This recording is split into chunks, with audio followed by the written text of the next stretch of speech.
are you? I'm doing well. Let me start my video here. Boom. How you doing, Natasha? Good, how are you? Good. It's great to see you, however remote or virtual it may be. I know. I like your backdrop. That's nice. Thanks. It's a real one. It's the wallpaper here in my office, my basement office. Wow, that's great. Yeah, it was a bonus of the house when we bought it. I came down to this office and was like, oh, that's Like that's yeah, that's me. that's gonna stay. I was So gonna say after I take you guys on a tour, I'll take this off so I have a whole map, a whole face. But I figured if I'm gonna do a tour, I'm just in my office here. awesome. So I'll switch this and kind of go out. Let me get unplugged here. Whoa, But I know, at isn't that my already. hair fun? I love her. So Yeah, it's beautiful. say my girls are just cleaning up right now. We had an appointment earlier, but I'll bring you out here to the lobby and kind of we can work our way back. But yeah, we're here in South Jordan in River Park. So we're right, there's a oyster bar right across the street from us. The South Jordan one, like right there. Okay. So we're right off 104th South and by where Mulligan's is just right down there. Now I know where you're at. Okay. So we're right off I-15, but this is our nice lobby. So that's a beautiful Marie Antoinette picture that Sarah did for me. I commissioned her to do it. Can we get a close up on it? Yep. So it's the one with her in the rose. It's more blues naturally, but since I have gold tones, Oh, wow. I had Sarah do it. And she, for the occasion, since I asked her to do this and paid her for it, she got some oil pastels from France because she always wanted some. Wow. So she's like, it's an excuse to buy it. So oh, it fits with the theme perfectly too. I know, she did such a great job. So, but yes, we have a nice little waiting area for our clients when they come. And then here's our beautiful emerald wall. Ooh, I love that color. Isn't it beautiful? Yeah.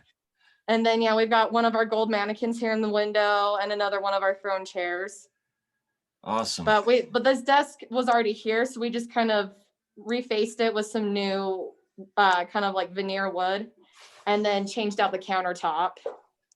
But we had the sign made for our wall, and then we have these pearl chandeliers throughout to kind of keep our theme.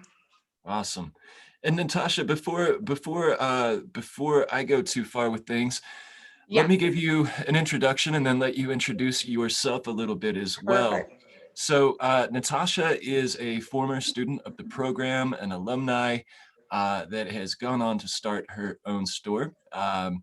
It is called Versailles Atelier Bridal, and Natasha Boyle is the owner and operator and here with us today to give you all a tour of her business and also to share a little bit of her story and her journey of her path from Salt Lake Community College's Fashion Institute into entrepreneurship, into being a store owner, a buyer, a manager. All of the hats. You know, the janitor, all of the perks that come with store ownership, right? Exactly. But every single part of it is worth it. Awesome. So just wanted to kind of give that brief intro too, so that everybody gets a little bit of a base of what we're here to explore today and the story we're going to hopefully hear from Natasha as we go along, just anything and everything about your journey today.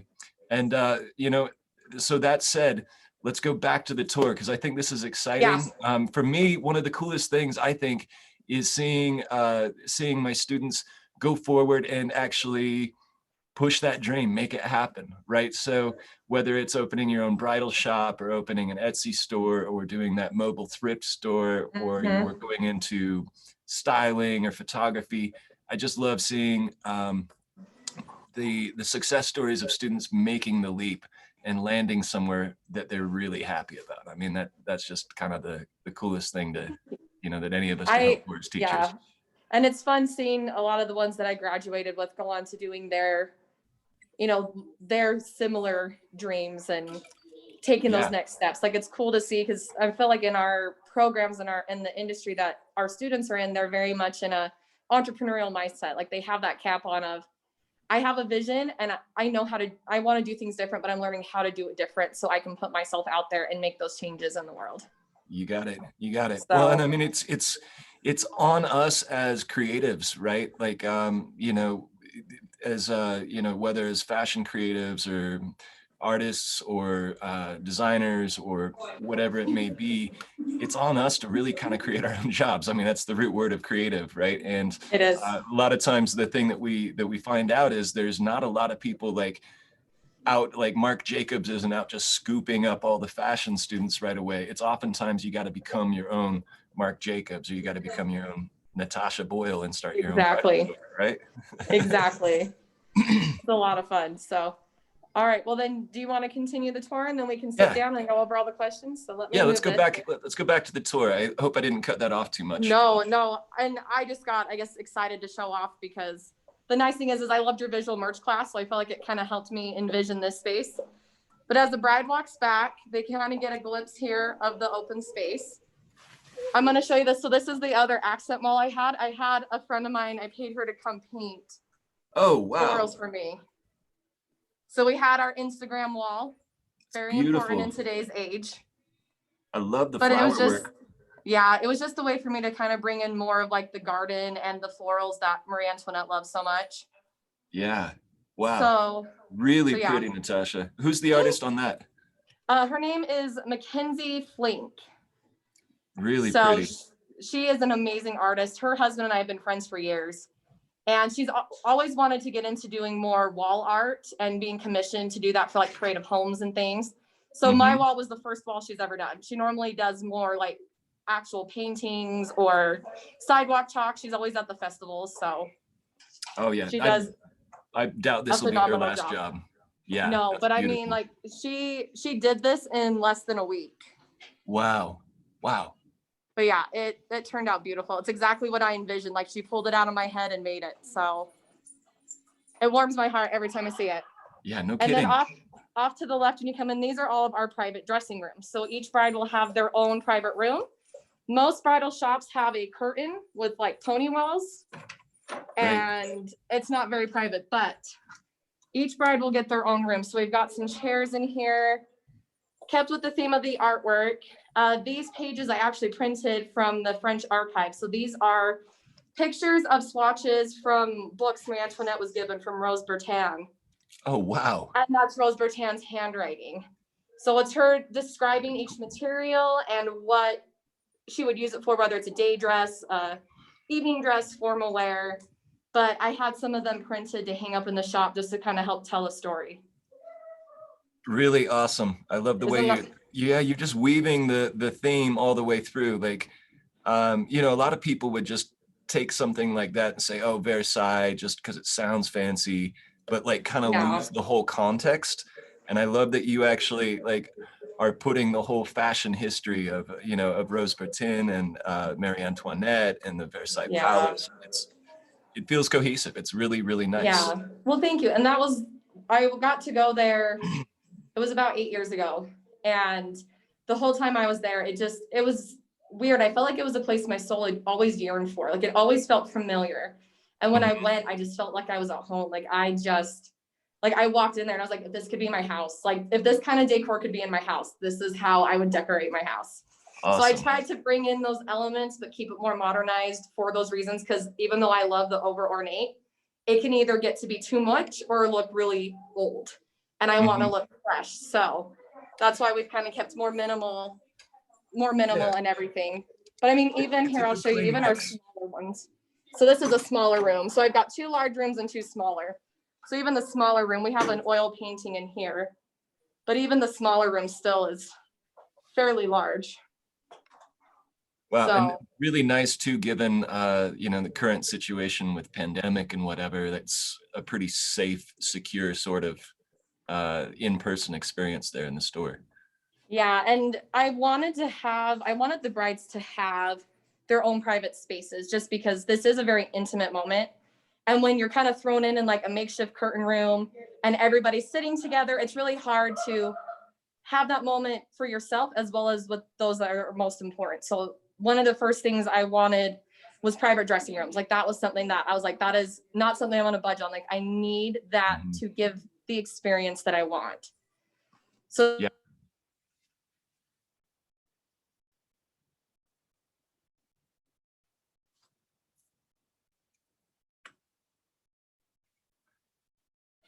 Natasha, might have lost your audio there. Can you hear me still? Can you hear me now? Oh yeah, I got you now. Okay. Sorry, there was a call coming through. Oh, no So worries. this is one of our viewing spaces, and they're actually each named after a place in the palace. So this is the Petit Trianon, and I even have the name there and a photo of it. Oh, But cool. that was Marie's escape. That was her little castle in the like country. her garden house sort of thing, right? So Right. that's where she would take her girls, and they just had their own time. But each space, so this is our smallest one. So, but yeah, I kept the theme. And then this is one of our grand areas over here. So we've got 2 grand areas that'll hold up to 6. This one is named after the Garden of Versailles. So we've kind of got some plants around. We have a built-in for our dresses, but it forms as a great backdrop for our mannequin. Yeah. And then we have a veil rack as well as holding sleeves and jackets for customizations because we do offer custom gowns. And then we've got our nice accessories kind of in their own little spot. So everything, then this place was just so open and exactly what I had hoped because I was able to make these private spaces and before knowing it was going to be a pandemic. So yeah, no so it kidding. worked out. And then this one is the Hall of Mirrors. And I put her back here because the girl's going to pass every mirror along the way as she comes here. But we did get some fun little miniature candelabras from the Versailles store in France. So they're little mini replicas. Oh, cool. Cool. Just to kind of bring in the theme. And then this is our nice lit built-in case that we had built. Oh, that's nice. So it has some really nice LED lights. So anything that had some sparkle or really nice detail, we wanted here just to help make it shine. So it is more of like a blue undertone light to give that sparkle. Awesome. And there are dresses covered in glitter right now. So like just you can full see glitter. it too on the camera. It's popping. Is it? That's good. Yeah. Yeah, they look really cool. So, but yeah, so we had that custom built. And then they did these matching rods for me. And this company's in Chicago. I was supposed to meet them at Bridal Market and then COVID happened. But they did cutouts of my fleur-de-lis in the brackets. Cool. Just to add in more of that theme. You know, originally, Natasha, I intended this meeting, you know, or our interview to go for fashion buying and management as well as entrepreneurship. But I may share some of this early clip, at least with visual merch as well. You've done a beautiful job on the place, and it's cool to see exactly what we've talked about in class being implemented. You know, like yeah, and that was a smart. class that I didn't realize would be so. I mean, I knew it was important, but I never thought too much of the visual merchandise. And then after taking your class, I'm like, that's as important as buying the right inventory and everything else. So right, I really it's such a make or break. And I think that, you know, especially when it comes to like something high end, like a bridal store, like you're doing, it's so much of it is conveyed not just in the lines you carry, but in the way it's shown. And I think you're doing a beautiful job there. Well, thank you. So yeah, we worked really hard, but this place just, I knew it was right from the moment I saw it. But yeah, those are my pearl chandeliers I got. Woo. So, and then we were able to give the employees a break room, which is nice. Definitely. And it had 2 bathrooms, which I loved. I have my own office here, which is really nice to have. And then I'll just, for quick sake, show you back here. Oh, I guess it was unlocked. Back here, I have a whole separate room to store extra things. So we've got like all of our bras and bags, and then I'm able to keep all extra inventory so I don't overfill out there. Nice. So we've got a lot of space to grow, which was really important to me, was having the ability to look like I'm filled in, but I don't look house poor, but have the space for expanding. Yeah. Yeah. Seems like you had a really good spot for it too. Yeah, we were really lucky with this spot. And crazy enough, the hair salon next door to us, Lucienne, I've gone to them for years.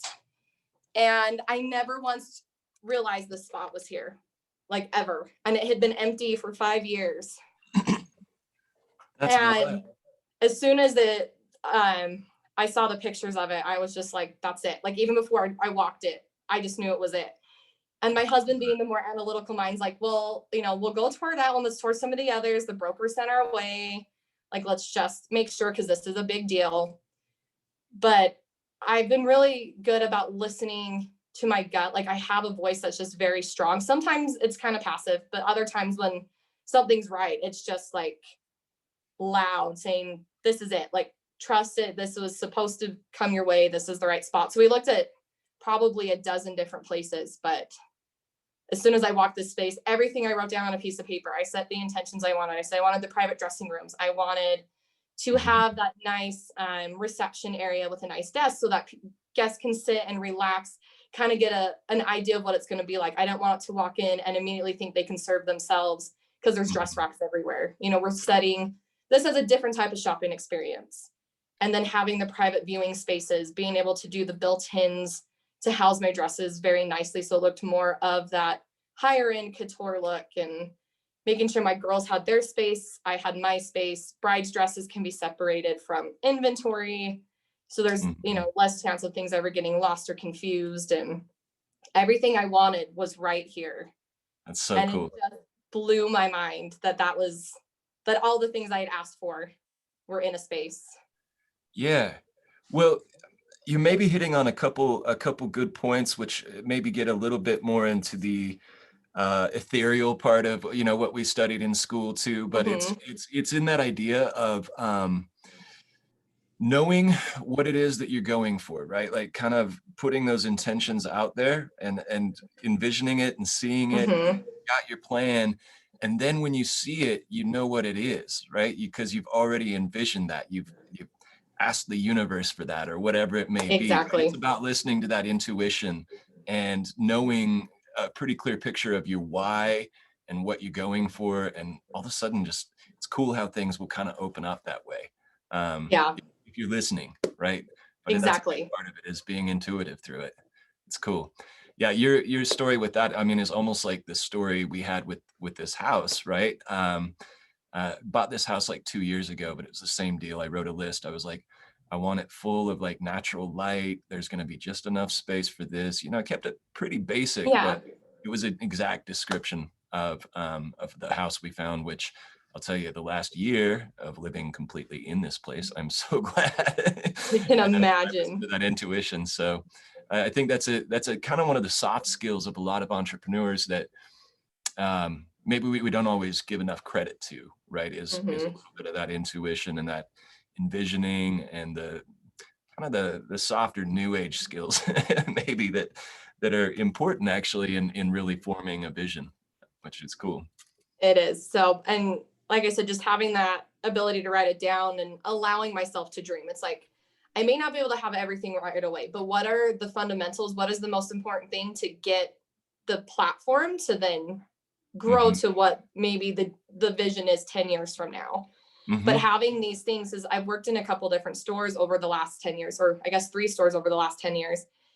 And I saw how everyone did it. And it very much felt, even though maybe it's more of a fun experience of shopping, it just looked like a fancy department store where you just walk in and there's immediately dresses. People feel like, oh, they can just start touching everything and service themselves. Yeah. Which I don't want it to feel that way. Like, this is a very luxurious experience, and you are planning something you've dreamt of your entire life. Like, I'm very much an old soul. So for me, having the concept of an heirloom, like something I could pass on. I know a lot of people don't do that anymore, and things aren't necessarily made in that way. But that heirloom kind of luxury is just what I envision, like something that my grandma would have saved up money for. And just the memory that you create, because this is a time that, these brides can be really young, 19 to 21 sometimes. In the state we live in, that's very common. Right, but I know. I'm sitting here rolling my eyes like, you got more time. Tell Kai she needs to go see the world before she's allowed to get married. That's why I would be a terrible bridal sales rep. I'd be like, oh no, honey, you're too young. Just date for a little while. Get your feet under you. I know. And it's hard sometimes when they come in that young and you're just like, honey, you haven't experienced the world. I mean, granted, I was 24 when I got married, but yeah, I say this, I was 21 when I got married my first time, or the only time, and it was too young for me. Yeah, and everyone's different, but just knowing that a lot of these girls have majority of the time they've dreamt of something, no matter what stage of life wedding has come around for them. They've envisioned some idea. And since I am such an old soul and I love Versailles Palace, like I wanted to bring in things that were very European, but also just had very nice classic details that help create that memory. Like they may forget my name, but they'll not forget how they felt when they found that dress. And that's what I want. I want them to just light up and remember and be like, you know what? I went to that place and now my daughter's old enough to get married. I want to take her there because that was such a great experience for me. Like thinking that far ahead of creating those experiences and just making people feel special, because it is a special time. And you know, we set the store in just very soft, like it's a white color, but it's got a pink undertone on my wall so that it's very dreamy and romantic, ethereal. Like girls just kind of come in and feel like they're in a dream. And that's how that's kind of the theme you want to keep, so that everything just flows nice. They feel great. We really work on body positivity with our brides, because that's usually the hardest thing. Most people are hard on themselves anyways. But when it comes to dress shopping, they always tell you all the things they're going to fix on themselves before they tell you what they're looking for or their fiance's name. It's like, okay, well, you know, do you have, and I hate the term people tell me, do you have any fat people dresses? And that always just sets a sad tone, you know? And so we want people to come in and just bride, you're beautiful the way you are. Like, you know, I think that people do put a pressure on themselves, especially before getting married, right? Like, you know, there's that like, well, I'm going to lose 20 pounds before the wedding or whatever. And it's just silly sometimes. You're not marrying for each other's bodies. You're both going to get old, right? Exactly. Like life happens. I enjoy food. I enjoy wine. Like, so, you know, and when girls, like we had a bride who was that way on Saturday, and I told her, I was like, honey, your fiance loves you this way. Like, I know the pandemic hit, a lot of us overindulged because we were stuck at home. Like we were told we couldn't see anybody. And even though it's great, a lot of us have homes that we can go to and be safe in, it's hard realizing I can't see anyone. Like that's going to drive you crazy. Yeah. You know? And so I told her, I was like, listen, your fiance loves this version of you. So the goal is to make you feel beautiful right now. Like, I understand being healthy. Everyone wants to strive to be healthy, but I was like, healthy doesn't equate to a certain number on the scale. Yeah. And healthy comes in a lot of shapes and sizes. Exactly. So trying to get that through to the girls and helping them understand. And, you know, some girls come in with great confidence and they know exactly what they want and they strut their stuff, and others are very meek and shy and just unsure of what they want. But, you know, whether a bride comes alone and we're her entourage, or if she comes with a full house, you know, we're here to make sure that her voice is the one that's heard, and that she can look in the mirror and stand taller and be like, this is who my fiance sees. And now I'm seeing it. And that's exactly how I want to reflect myself, you know, when I look back at my pictures down the road. I love that. Yeah. You know, you actually are in kind of a unique opportunity to be able to really have an impactful like body positivity moment, right? Like as that one interface between that one dress that every girl or a lot of girls think about for a long time in their life, is that wedding dress or whatever, and that pressure that you put on themselves, and then to be able to say like, you're perfect already the way you are. You know, healthy is a wide variety of shapes and sizes. Your husband loves you for you. What a beautiful message too, you know, like a gift on top of the purchase. I think it's cool. Yeah. And that's important to me. So you hit on something really good earlier, Natasha, that just like hit out, really stuck out in my mind. You said something to the effect of like, people may not even remember my name or any of that, but they're going to remember how they felt when they leave. And I love that. It reminds me of the quote from Maya Angelou. And she said something to the effect of, people don't always remember what you say or even what you did, but they'll always remember the way you made them feel. And I love that. I think that's really one of my favorite quotes of hers. And that's something that came into this for me, was just realizing like, that's exactly how it is. Like, you know, again, if they forget my name, or even if they, you know, forget the store's name, I mean, that happens. Most people ask me, how do you even say the name? Because it's such a mouthful. Sure. But if you've not been there. Exactly. But the way that they feel, like, just, I'm driven by emotion. So making sure that that emotional need is met and understood is very, very important to me. Yeah. I definitely heard that.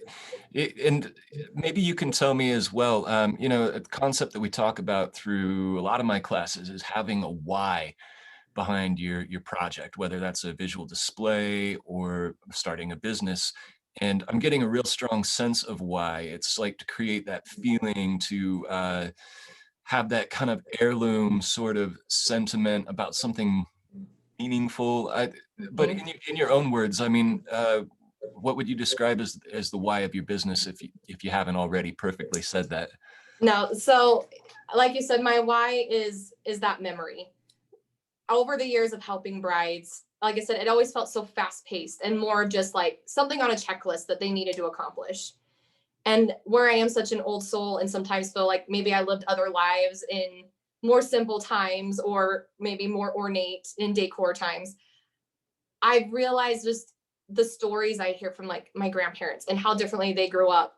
And thinking about like when I took the collections class with Sandra and being able to see those time period pieces and realizing there was a reason to creating this specific piece. And some artist created this, like they had a reason for this material with that silhouette. And a lot Mm, of those things aren't made anymore. There's so much fast fashion and fast pace that I wanted to kind of step back and bring just this old world back and remembering, hey, you know, there's times in your life, yeah, you're going to be fast paced, but this isn't one of them.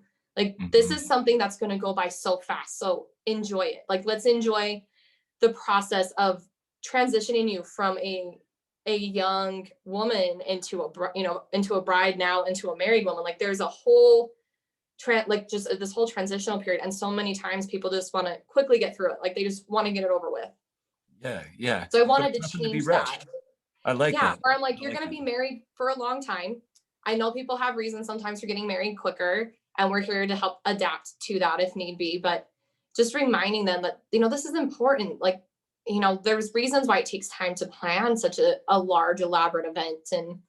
And so many dresses here were the same. And that's another thing, is I wanted to bring things that people didn't have and make sure I made relationships with designers that aren't trying to be in every store all over the world. You know, Right. realizing that their talents are important, realizing that they have their gowns ethically made is important. Just making sure that we're paying people their worth and making and helping people understand that value of this item. You know, understanding, well, you know, these gowns don't come pre-beaded. Like, how do you think the beads got on there? Somebody sat there meticulously Yeah, putting these beads on, which is a lot of work, you yeah. know.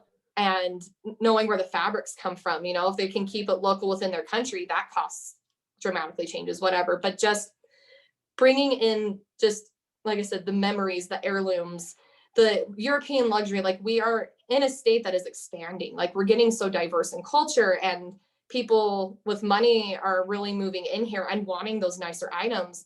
And so Mhm. I'm trying to build on that and show like, hey, this doesn't have to be hard. You're going to come in and not only feel amazing in a gown, but you're going to fall in love with yourself, which is very important. Like, loving who you are, because that helps set a really positive tone for your marriage. Because if you love and respect yourself, then you're able to be that same way with whoever your partner is, as well as making sure that you have those intentions of knowing you're going to be treated a certain way, because that's very important in a marriage. You know, being able to have that partnership rather than a more of a dominant position in one of the, you know, one of them. So Sure.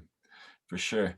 Yeah, no, that makes good sense for sure. And tell us too about the startup process. I mean, that's the big mysterious void, right? yes. That every dream has to actually go through. That's the refiner's fire before it becomes a reality. After graduating school, what was the process? How did you get from graduating SLCC's Fashion Institute to where you are now, and what were the hiccups and bumps along the way? Yep. So I graduated in May of 18, and my husband and I were actually in the process of building a house in Riverton. So we had moved in July, and we'd probably only been in the house a few weeks. But I had spent so much time, fortunately, with that amazing like starter spreadsheet for projections. My husband, he Helpful, does huh? that for his job. So not for him not having to create it, but we could build upon it, just Hmm. really helped. But we had spent so much time while our house was being built and we are living at his parents. We had help with the kids. So we just sat down and we're like, okay. And all of my knowledge this is what it seems to be. So we took that and he did all the equations, but we built a really nice projection for years 1, 2, and then 3 and 5, I think is how we did it. Cool. So had the different tabs and everything, went over all the possible overhead, all of those things. But we worked hard on that. And then I printed it out in like a binded folder. On the front, I had a mood board of what the vision was for this place. And then I had the business plan in there that we created in your class. I had spent a lot of time refining it, just making sure that it sounded like me and that it still didn't sound like an assignment. I more so did the thought of it of my words rather than, oh, I need to do this for a class. Right. Yeah. But went back through and redid what I felt needed to be done. We added in the projections and then my resume and my husband's, because my husband has been able to support me in getting this open. So it had all of that in a nice bound book. And it was one of those where I knew I was like, I just have to rip the Band-Aid off and go talk to someone. Like, it was scary thinking this person could tell me no. And if it's a no, then that's fine, because there could be other yeses out there. But that's the first person I'm saying this out loud to that isn't my family and friends. And so there was a bank just down the road, and I knew they did SBA loans. So I called them and just said, hey, this is really early on, but I want to understand the process. I want to talk with someone about what I need to do to get to the point to get this loan. So I went in July of 2018 to talk to a bank. And the guy told me, he's like, never once has anyone ever brought me a bound book with a vision board, but with all of this there. He's like, most people come to me with not even a business plan. Like, we have to help them write a business plan and do their projections. Oh, that makes me so proud. So he was just like floored. He's like, never in my mind would I have thought that someone would actually come in. And I'm like, well, I'm coming to ask for a lot of money. So me not taking any time to think about it, I feel like would just be a poor choice. So, they made it sound like it was going to be super easy. I felt so confident when I left there. I was like, great. Like, I've started a relationship. I know it's early, but I'll reach out to them in 2019. Well, they called me about a year later and just said, hey, we can't stop thinking about you. We really want to help you. And just still gave me all these warm and fuzzies. And I was just like, my God, everything is falling into place perfectly. Like, it seemed unreal that it was so perfect. And then, we kept asking them, like, we had a couple meetings refining numbers, because, they're like, the people in the SBA, they're going to review your projections and see if it matches up with the resources they have. Is kind of part of it, to make sure that you understand and you're not over inflating or, going into, unsure of yourself. Like, they want to just make sure everything lines up properly. And we kept asking, like, this was in October of 2019. We're like, hey, can we just try it? Like, we'll fill out the application, just so that we know if we get a yes or no. And if it's a no, what we need to fix. And they're like, listen, there's no way you're going to get a no. Everything's fine. Like, your credit scores are beyond amazing. Your husband's resume, as well as yours, your annual income, like, everything is perfect. Like, there's zero reason it should be a no. Well, we got a no the week of the pandemic. We were in our last leg of it. I was supposed to leave that weekend for Chicago Bridal Market. It was over, St. Patrick's Day weekend last year. And we got a no. The week where everything fell apart for everybody. And they kept, like, because we started the paperwork in January of last year, and they said it would take 4 to 8 weeks, depending on various factors. So we're like, all right, we're going to start now, so we know the funding's coming through. So when we go to market around St. Patrick's Day, like, we have the funding there just set up with, potential vendors and things. But yeah, we got to know. And I was devastated, just absolutely devastated, where I'm like, this was the one thing I was very confident in, because I started a process 18 months in advance. And then I kind of felt shame on me for not going out and talking to more people. But when someone gave me that level of confidence, it felt like, great. Like, they reached back out to me after a year saying, we can't stop thinking about you. And what you presented, like, we want to be the ones to support you. And like I said, it happened probably, like, I don't know, 5 days before they put us on a full lockdown. Wow. And so my husband and I are like, that's got to be the reason, because they're recognizing the world's going to shut down. Oh, you might be right, actually. might have just been withholding SBA money at that time because they're like, yeah, because one thing we've learned through the process is any banking institution that offers the PPP relief fund cannot give SBA loans anymore.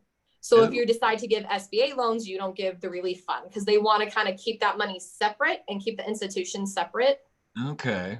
So it was going to be a follow-up question for you is, did you look into the PPP funds this year, or were you disqualified from that? yeah, we did not qualify. We hadn't been open long enough. The one thing that I do qualify for is if any of my employees happen to get COVID and they're home for 2 weeks on quarantine, I can pay them their full wage for those 2 weeks and they'll reimburse me. Oh, that's so cool. I at least have that, which is great. Like that gives them the confidence. And because most retail jobs, you're like, well, crap, if I don't go to work, I don't get paid. It's not like all of the benefits are there like in a corporate job. Right. But that is the one thing we have been able to qualify for. But yeah, I mean, after everything fell through, it was just kind of jumping through hoops. We ended up getting like a financial broker because that's who could help us in like a quick amount of time get like some loans to at least cover the initial startup. And then we finally got our SBA loan from a smaller bank back in July of last year. So if you don't mind me asking, who was the bank you tried first and who was the bank you were successful with after? So we tried Zions Bank first. Mm-hmm. So which sometimes is pretty good for lending to local business, but they're big. Yeah, they are big. And just since there was a branch nearby, I was like, I'll at least go have a conversation, find out kind of how it works. But I mean, they were just like, the guy who I had spoken with had brought in 2 of his managers and they were just like, kudos to you for being this prepared. Like nobody comes this prepared, even for an initial conversation. That's and cool. You know, so I mean, we felt good about it. And especially with them reaching back out, like it seemed like this is great, you know, and having more of that stability of knowing they were a larger bank was kind of nice, you know, that they would have the financial backing from the SBA organization to be able to donate the funds, you know, and they felt going for us where I was a female owned business, as well as my husband is a veteran. He's in the Army, that those 2 things also just kind of helped push us above because we were veteran, female owned and all of this stuff. Yeah. Checking a lot of boxes. Awesome. I know. So then the successful loan went through? It went through Central Bank. They are down in Lehigh, like they're more in the south end of the valley.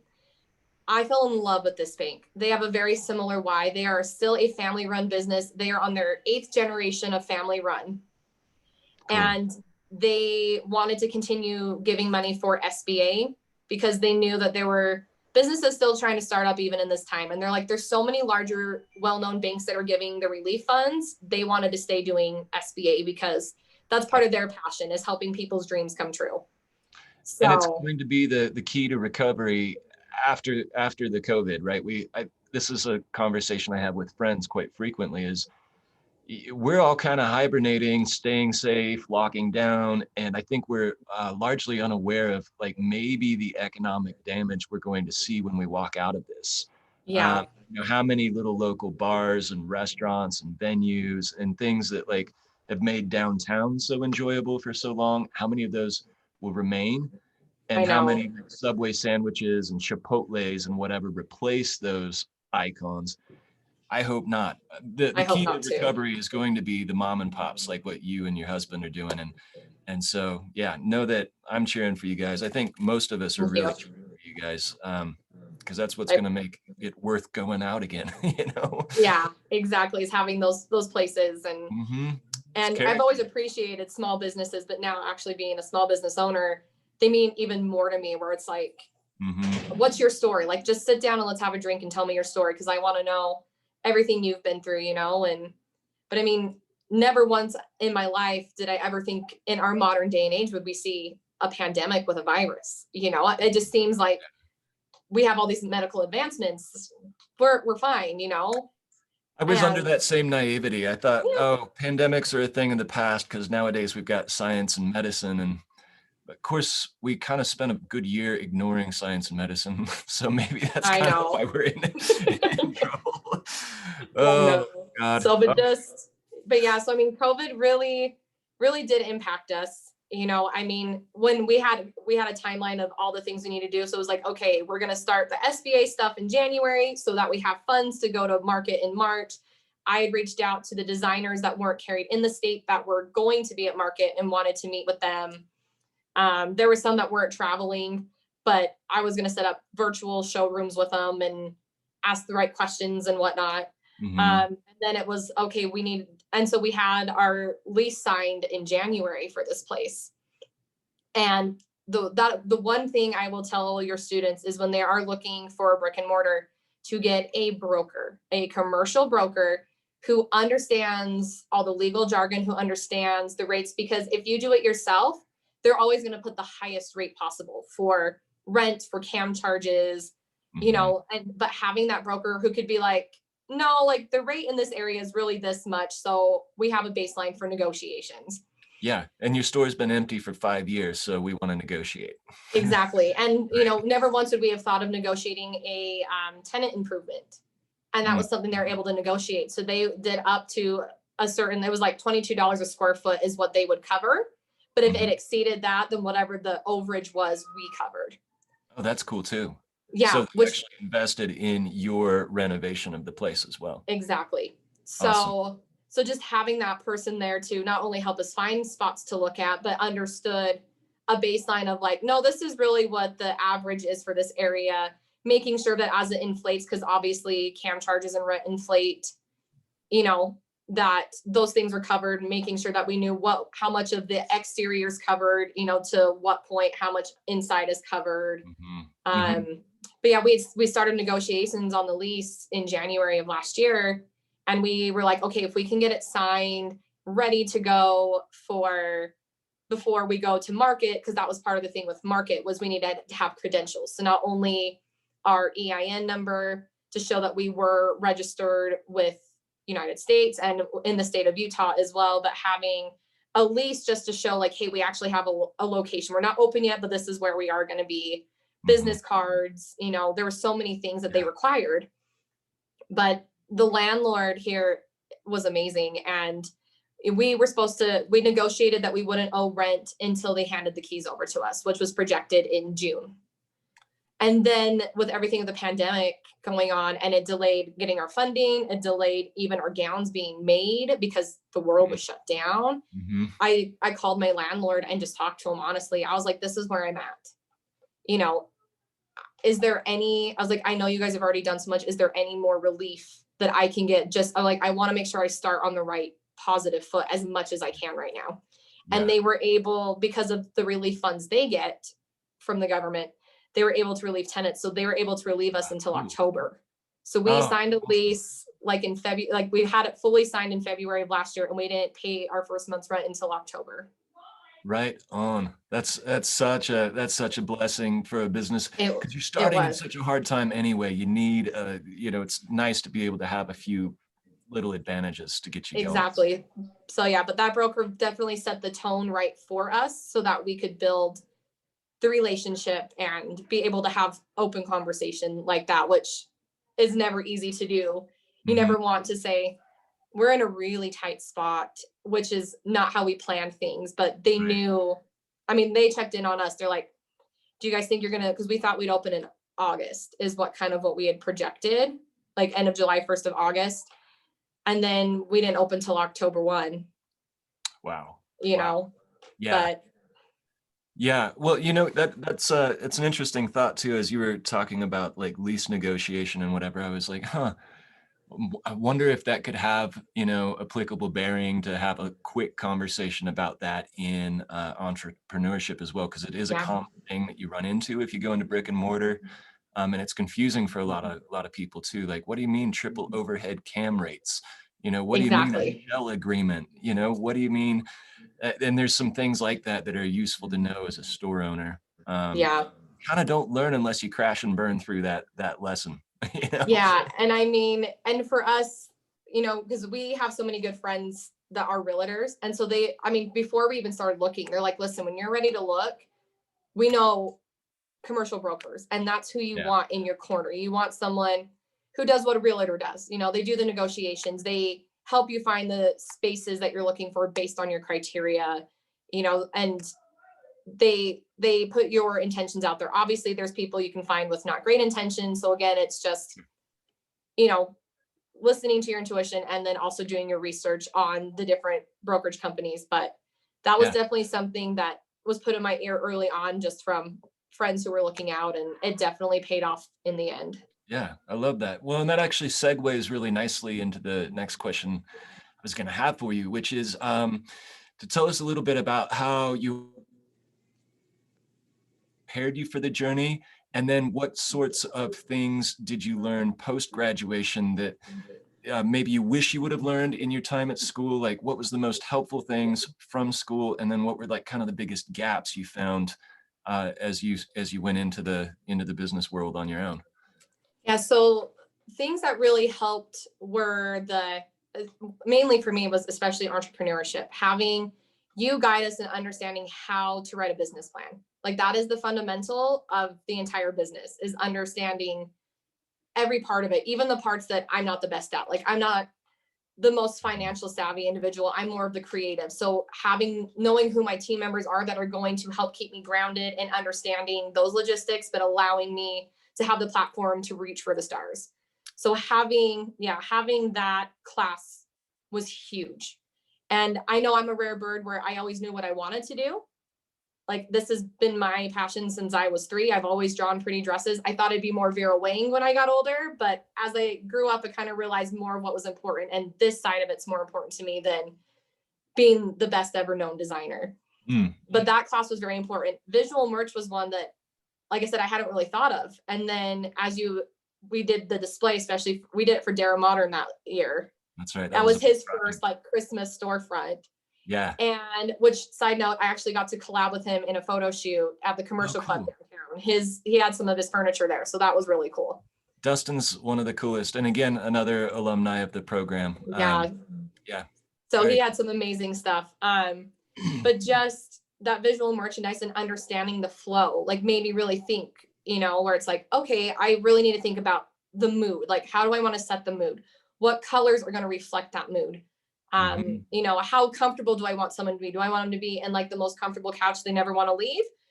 Or do I want it to be, it's comfortable enough for the time they're there, but they're not going to overstay the length of time, Right. And so having that class too just helped me more visualize things, because we got the more analytical, like breaking down every part of my business from the more artsy visual part from the other. One thing that I wish I maybe learned more on was I can't remember the class, but it was the tech pack one where we learned how to write the tech pack. That was one that I felt was so rushed, but it had so much good knowledge. Right. Or I wish it had been like 2 or 3 classes, like different semesters. So one semester was like an intro, and then kind of a middle. And then at the end, we've been given enough tools that we could build a tech pack. But what was that course called? Do you remember? I don't. I wish I did, but I remember feeling that way in the class. Yeah, so I'll have to look what it was, but that was one that I felt that way with too, I wish that I had more here. I mean, not that I necessarily was going to be that type of technical designer, but understanding how to have those conversations, because a lot of my gowns are made overseas.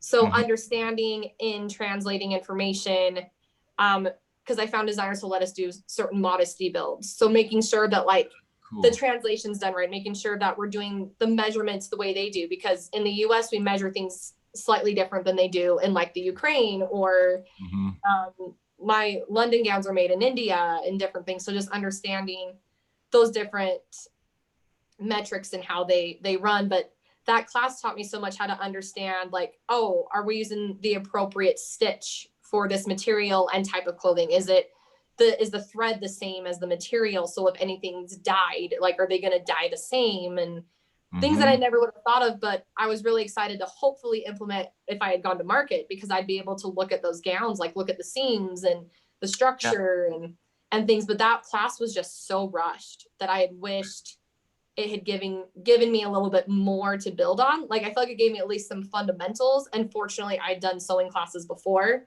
so it helped. But it was just, I felt like it was such a rushed class where I'm like, oh, this is actually really important. Even if I'm not a technical designer, just knowing how to do the right processes with maybe someone who English isn't their first language. Right. Well, because fashion is spoken in a visual language. There's Exactly. maybe, a couple hundred supporting spoken languages that go with it. But if you can speak tech packs and Illustrator and vector file formats, you can speak fashion across the globe. And I think that's been part of the push for bringing in. I guess actually, since you've left the program, Natasha, Adobe Illustrator for Fashion Development is now a spring and fall course. We finally got that. Really? I'm really excited. That's really cool. Hoping eventually that we maybe will offer a part 2 of that specific to like technical tech packs, like actual technical. Yeah. So that's amazing. That's great to hear from you that Yeah. way. So the last thing I'll say that I unknowingly didn't know would be beneficial. So when I took that portfolio class, that was in my last semester. And those obviously who were in the sewing and going to be doing the fashion show, they created their collection, like their actual portfolio collection. All of us on the business side, it was kind of different. It was interesting that we were all in the same room because we were doing different things. Yes. But the one thing that was hard is, given the criteria of the class, it was an overview. This is what we're learning. This is how you're going to implement it into your own personal portfolio. Again, I had a lot of questions. I was like, well, I'm planning on opening a business. So what is the best way for me to utilize this portfolio? Because I'm not going to do it in a similar way. And I kept getting, well, I don't know. And I'm like, okay, well, I need some guidance. Like, yes, I know it falls on me to create things, but some guidance of like experience would help. So it was a struggle. That class, I really struggled because I didn't know how to utilize that class to my potential and meeting the assignment criteria, but also benefiting me. Yeah. One thing I had to create is, I know in the class at some point we talked about I don't know if it was necessarily a thank you letter, but like a letterhead letter that you would give to like potential people you've gone to try and be like, hey, here's my designs. This is why you should bring me on board. Or, here's my portfolio, my visual merchandise. Here's, a formal letter I've typed up on why I'm a good match. I use that for my designers. So I made a letterhead with my logo that I had already had designed. And I wrote a letter and obviously had brackets of like insert designer name here, collection names here. So I changed it, but I told my story very briefly of who I was. This is the store I'm creating. And you as this designer with these collections that I named off their collections that I loved, this is why I know you're a good fit for my store. So let me tell you why you fit here and why we should work together. Cool. And I created this. And that was like the one thing from that class that I really loved, was that I created this letter really just to pass the assignment. But then as I realized, okay, I'm in a global pandemic, I can't visually see any of these dresses. Right. But I still want to talk to these people. I mean, I reached out to some before market, hoping to start a conversation so that when I met them at market, they had familiarity with me. Right, right. But having that letter, I sent those out to all the designers I wanted, or, could help. So I sent it out to more than what I knew I could take on, but I'm like, I want to reach out to enough that hopefully I can have a choice of who, or at least get enough yeses to bring my store to life. And that's how I got some of the designers I did. They're like, we have never had anyone reach out to us this way. And such a, like, this is why I believe in you and why you fit within my business. And a lot of them say they get the same sob story of, oh, someone in my life was treated poorly, so I wanted to do it better, but I've never done this before. And that's scary for a designer. They're like, listen, I make certain type of inventory, and if you don't know how this item is constructed, like, why am I going to let you sell it? How do I know you know how to sell it? Right. But having that letter of just putting myself out there really helped. Yeah. And I did a fashion forecast for that portfolio for 2020. She had us project 2 years ahead. And a lot of the things I projected are here, which solidified for me, like, okay, I listened. Like, awesome. Like, okay, so what were some of the things that you projected? And if you were going to do a little brief round of trend forecasting year or two in the future, what's in now that you called right, and what do you see coming maybe as a result of the pandemic, or just times? What are you seeing? So what I had projected was, knowing we were going into 2020, I was like, okay, Art Deco, everyone is going to think Roaring 20s. But I thought it's going to be more, it'll be geometric, but not like overly ornate. Like there's going to be the geometric patterns, which I have quite a few dresses that people have come in for and have purchased. That is a geometric lace. Like there are some sequins to help give it a glisten in the sunlight, but it's not overly ornate, but it's very like just different. It's not a traditional lace, which was really cool. That was the year that Meghan Markle was marrying the Prince of England.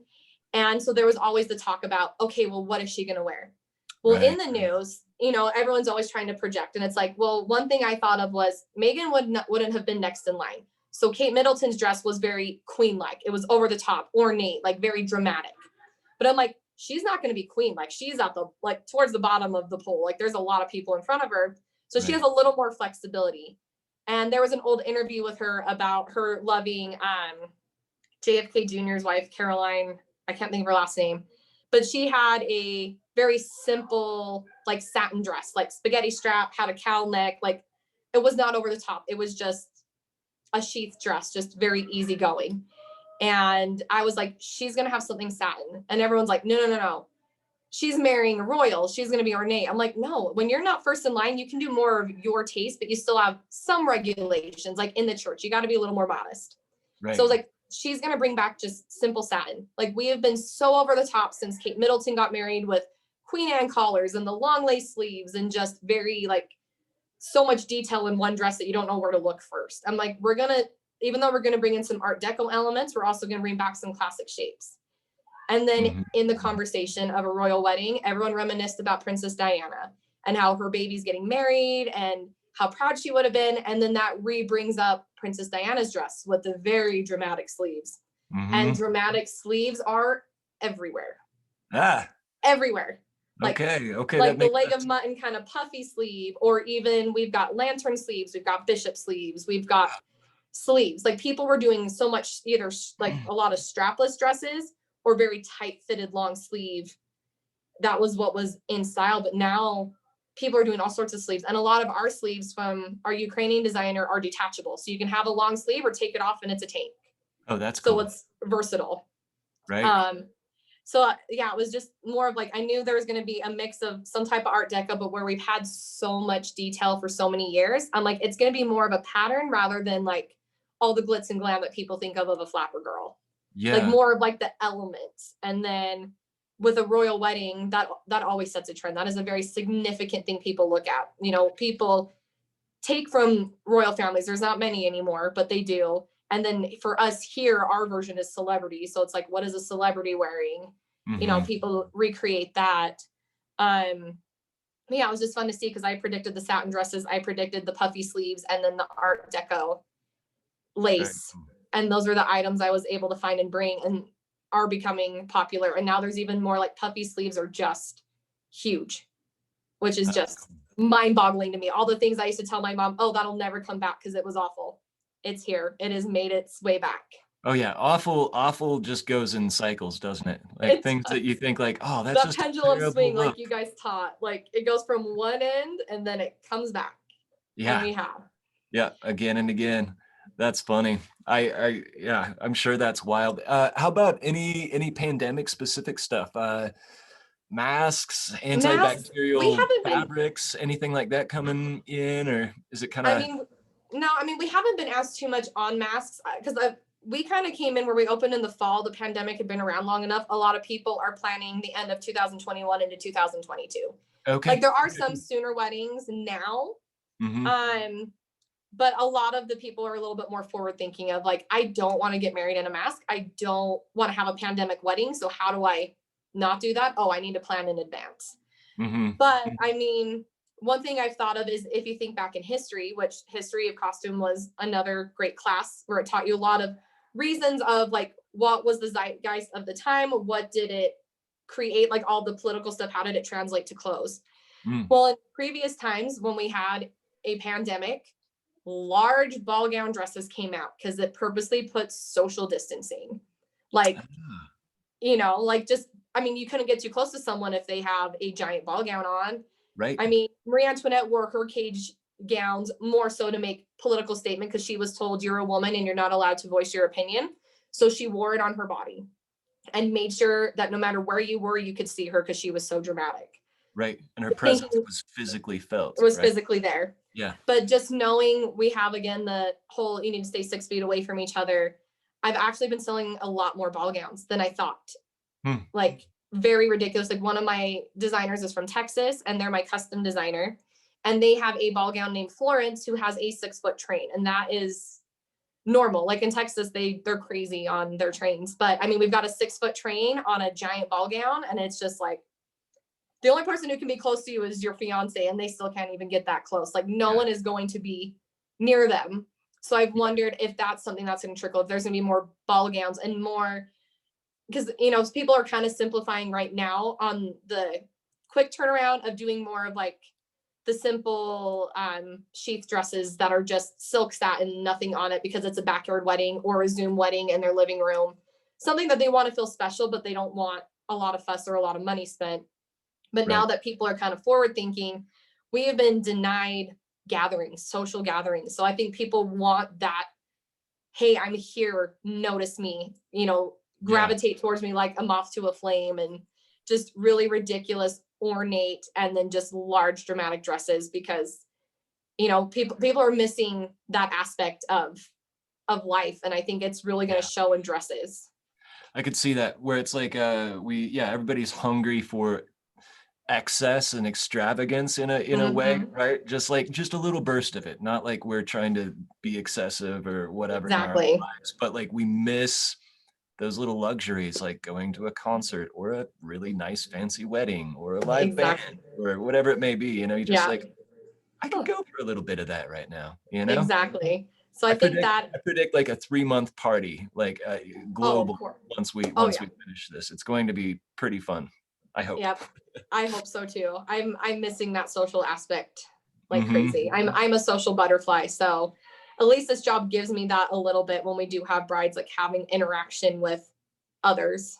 Hmm. But it definitely has changed the way interactions happen. Yeah. Okay, so running through, and I think we're getting through a lot of the questions just kind of naturally that you and I had discussed before the interview. But so we got a little bit on trending and forecasting, COVID era business, doing pretty good on that. How about and this is as much as you care to share, but do you want to tell us a little bit about working with bridal vendors, the Yeah. kind of the standard amounts of markup, how you determine prices, how much of that's controlled by lines, um, like because like this is always the sensitive ground for any business owner Exactly. who's revealing the cards they carry, right? But as much as you choose to care, uh, knowing that other students are just really kind of trying to understand how the business works. Mm-hmm. Tell us about working with vendors, MSRPs, markups, margins, any of that. So if you go to a designer's website, they never say what the price is, because they want you to reach out to their retailers. They want to tell a story of the gown, so you go try it on. Mm-hmm. But at least when I had worked in other bridal stores, I had more of a vision that like, oh, there's like literally a contract I sign where they say, this is everything you have to do. Come to find out that's not, there is guidelines, but there's not like some legal contract you sign. What they do is a lot of designers take into consideration, obviously, their cost of goods. Like how much did it cost to make that individual dress? Like did they get any bulk pricing because they bought so much quantity of material and notions and things? So they take into consideration what their cost was and everyone they had to pay. So they paid the people who made it, the people who maybe designed the patterns, the person who drove the truck to the dock to then put it on a boat to get it here. Like there's all of these people like in an umbrella that it covers. But then they also take into consideration knowing stores are going to have overhead. You're going to have bills that are consistent that you always have to pay. Besides rent and cam charges, you've got employees you have to pay. Advertising, like SEO work, is something that I pay for to try and help get us more visual. And there's all these things that you're like, nope, that is a fixed amount. Like we have to project that every month. Mm-hmm. So designers have taken into consideration that. And then some will tell you, nope, you can only do this markup. Others will give you tiers of like, okay, depending on your area, your cost of living, what's realistic. Like someone in Texas is going to spend a lot more money than someone in Utah. like hands down. But Mhm. they've taken that in where they're like, okay, here are 3 different breakups of markups you can do. So this is the minimum we would suggest. Like this is going to pretty much barely cover stuff. Here's a middle tier, so it's a little bit more. And then the higher tier of this is like, you're getting really good, you know, return on investment from this item. You're really making profit off of it. So, so like I said, I always envisioned there's like literally some like legal contract I signed of agreeing to, you know, a length of time with them, if that was applicable, to them telling me what I can and can't mark up. And the thing that I have found that I think might be different is the designers I brought in were not in Utah, not a single one of them. And I built relationships before then. I asked the questions knowing like, well, if you decide that, you know, if your gowns are doing well here and you decide you want someone else to pick up your designs, like how much of a protection shield do I get? Like what is the radius of like no store closer than this to me, you know? Yeah. Mm-hmm. Some of my designers gave me like it's a 25-mile radius. Others said, we have no desire to be in every store. So if you want to be the only one in your state, then we're fine with it. Cool. Very cool. Yeah. So asking those questions, but our gowns can range anywhere from like, I would say like a 2.75 to a 3. Okay. Markup. And that's your keystone. Okay. That's our keystone. So then that way, and like I said, we kind of took the basis depending on the designer. There were some that said, nope, you have to do this. And it was just, and they said, it's because over the years, we've learned how much it costs us to make these goods to then be able to sell it to you so that you can then make money. Mm-hmm. And then others gave us a tier option of like, as long as it doesn't go lower than this, you know, you can choose anywhere from this amount to this amount that you want to mark it up. You know, your store, your clientele the best. So it's to your discretion, so to speak.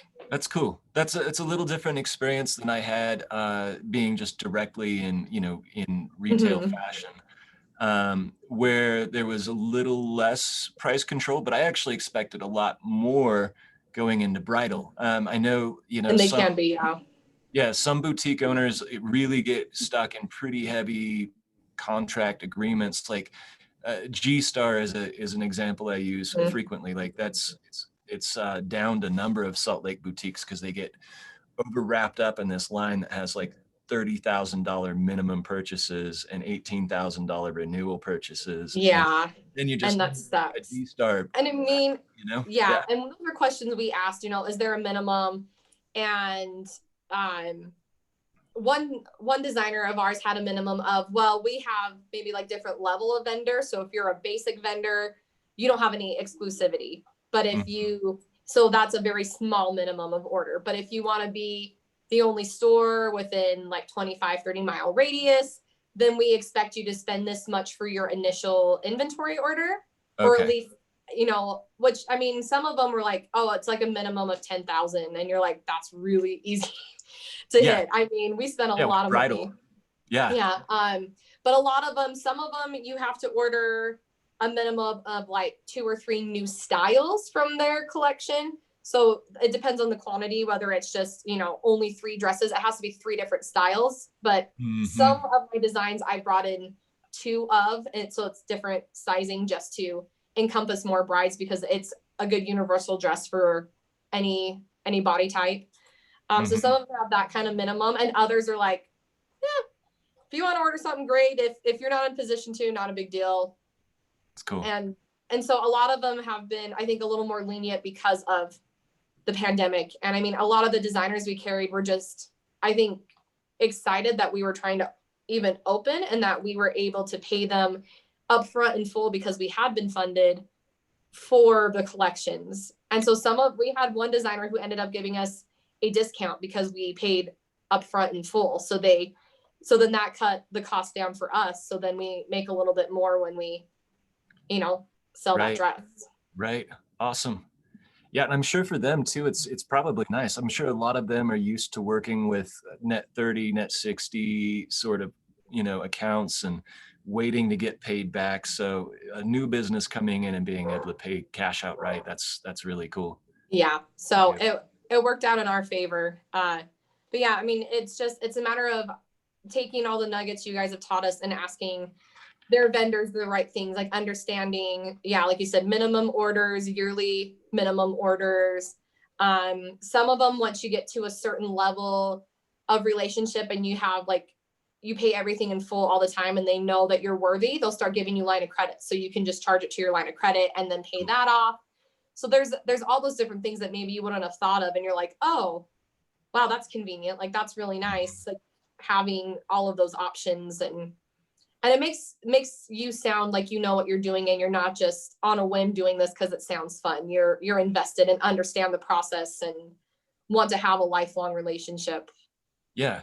Well, I think you make a good point there too, Natasha, because it's like a lot of people think of, the vendors and retailers as this kind of like detached relationship that comes together twice a year at trade shows and whatever. But it's like, no, these are actual partners of your business. Your vendors have an interest in seeing their product sell well in your store and you do well. I mean, so I think that's kind of a helpful thing for people to know, as your vendors are actually your partners. So your line reps are like, if you find the right lines and the right reps, they're cheering for you. They're going to be looking at your market, trying to figure out what's going to work well in your area, because they're trying to grow their business through your business too, which is Exactly. pretty cool. Yeah. So I guess as we kind of wrap up, as a COVID business, as a new business, things like that, any tips or advice that you'd pass on to other students a couple of years behind you that are maybe like, I really love this idea, but it's scary? Like, Natasha, what's the best tips and advice you'd say for those like on the fence? Really, it just comes down to believing in themselves. I've always had, fortunately, everyone in my family cheering me on, but just realizing that I did have something to give and I wanted to share that was, I think, the most groundbreaking for me. And then knowing that I graduated with tools of, okay, I've learned a lot of different skills, like kind of like a jack of all trades in like small little areas. But there were certain areas that I was like, you know what I learned here is really important. And then just taking that time, do the full visualization, having those partners there to support you. And if you're not a finance person, most of us creatives are not financially savvy and doing all the spreadsheets. Like, I will never be that person.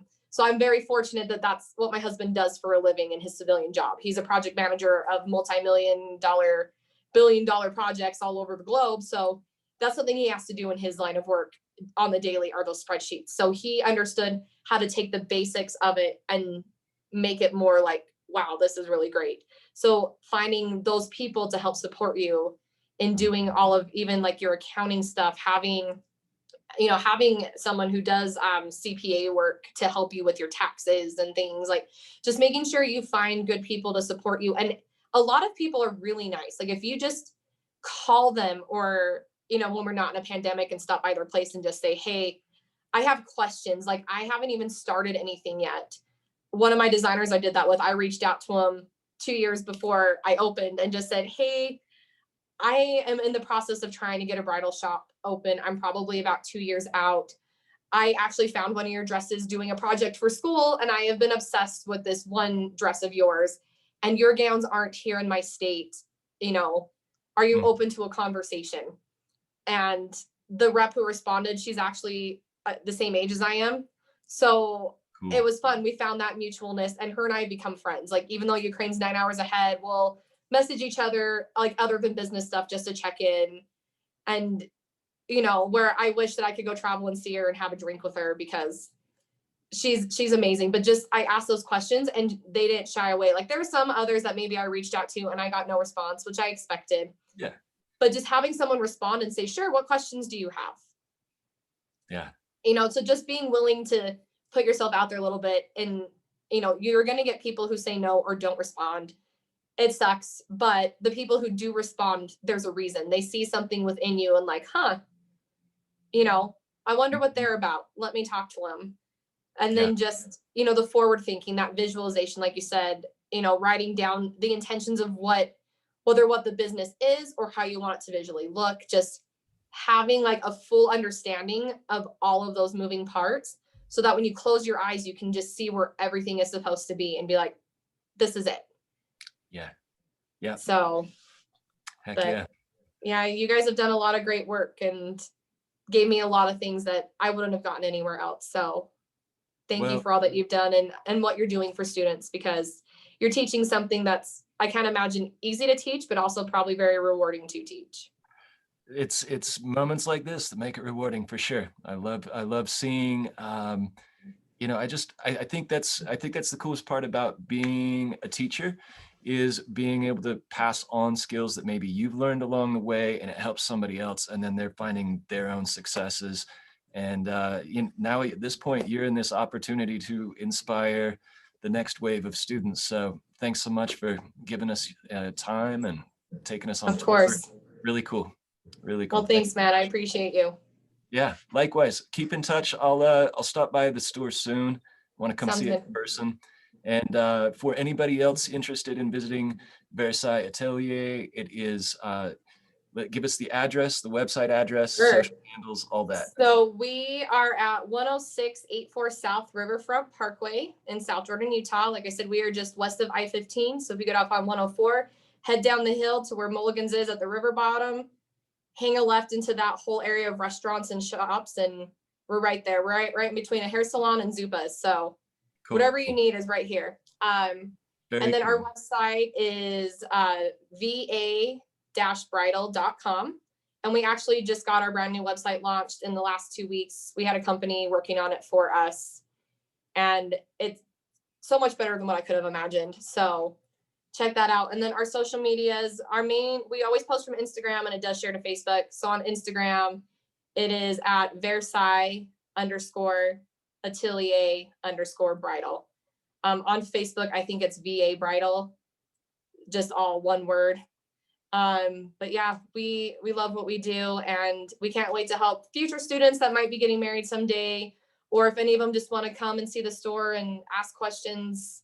You know, I love talking to people and hearing what their dreams are. And like I said, if I can give any wisdom, if I have any to share at such a young age, I'm here to do it. So you're building it up. It's beautiful. Thanks, Hey, Matt. thanks so much, Natasha. Talk again soon.